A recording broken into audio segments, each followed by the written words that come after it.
हम सभी को सजने संवरने का बहुत शौक होता है, तो क्या काव्यों का भी सजने संवरने का मन नहीं होता होगा? अगर हाँ, तो इनके श्रृंगार कौन है? इनके श्रृंगार है अलंकार। अलंकार वो शब्दांश होते हैं जो काव्यों का श्रृंगार करते हैं। इनके भी मुख्यतः दो भेद होते हैं, शब्दालंकार, अर्थालंकार। नमस्कार, आज हम सभी यहाँ पर एक नाटक मंचन द्वारा हमारे व्याकरणिक विषय अलंकार को समझने का प्रयास करेंगे। तो आइए शुरू करते हैं। अरे तुम कौन हो जो इतने बन कर और सुंदर होकर यहाँ आए हो? अरे भाई, तुम मुझे नहीं जानते, मैं हूँ अलंकार। अलंकार? यह अलंकार क्या होता है? अलंकार होता है आभूषण, हाँ गहना। जिस प्रकार महिलाएं अपने आप को सुंदर दिखाने के लिए गहनों का प्रयोग करती हैं, सजती हैं, संवरती हैं। हाँ, महिलाएं हैं क्यों, पुरुष भी तो सजते संवरते हैं, अंगूठियां पहनते हैं, कड़े पहनते हैं और अब तो सेंट भी लगाते हैं। हाँ भाई, तुम सही कह रहे हो। महिलाएं हैं क्यों, पुरुष भी अपने आप सुंदर दिखाने की कोई कम कोशिश नहीं करते।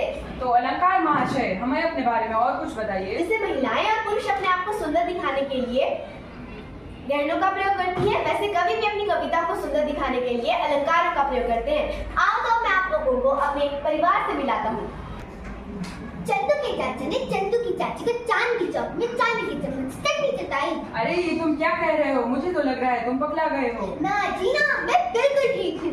इसमें चौवर्ण की आवृत्ति बार-बार हो रही है, इसलिए यह अनुप्रास अलंकार है। अच्छा, तो वर्णों की बार-बार प्रवृत्ति होने पर अनुप्रास अलंकार होता है। सही पकड़े, सही। रघुपति राघव राजा राम, पतित पावन सीताराम। इसमें र वर्ण की आवृत्ति बार-बार हो रही है, इसलिए यह अनुप्रास अलंकार है। अच्छा, तो यह होता है अनुप्रास अलंकार।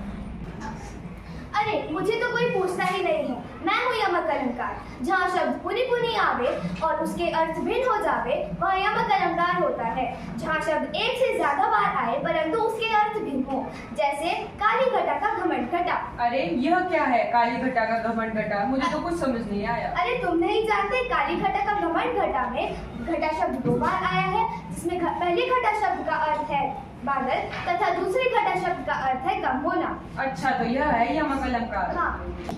अरे शेष भाई, तुम इतने चुपचाप क्यों खड़े हो और यमक अलंकार के साथ क्यों चिपके हुए हो? हाँ, मैं हूँ श्लेष अलंकार। जहाँ एक शब्द के दो या दो से अधिक अर्थ होते हैं, वहाँ श्लेष अलंकार होता है। जहाँ एक शब्द के दो या दो से अधिक अर्थ आपस में चिपके हुए होते हैं और अर्थ को खींच कर निकालना पड़ता है, वहाँ श्लेष अलंकार होता है। जैसे रहीमन पानी राखिए, बिन पानी सब सून, पानी गए न उबरे, मोती मानुष चून। अरे तुमने अभी क्या कहा? मुझे कुछ समझ नहीं आया। क्या आप मुझे इसका अर्थ बता सकते हैं? अरे भाई, इस उदाहरण में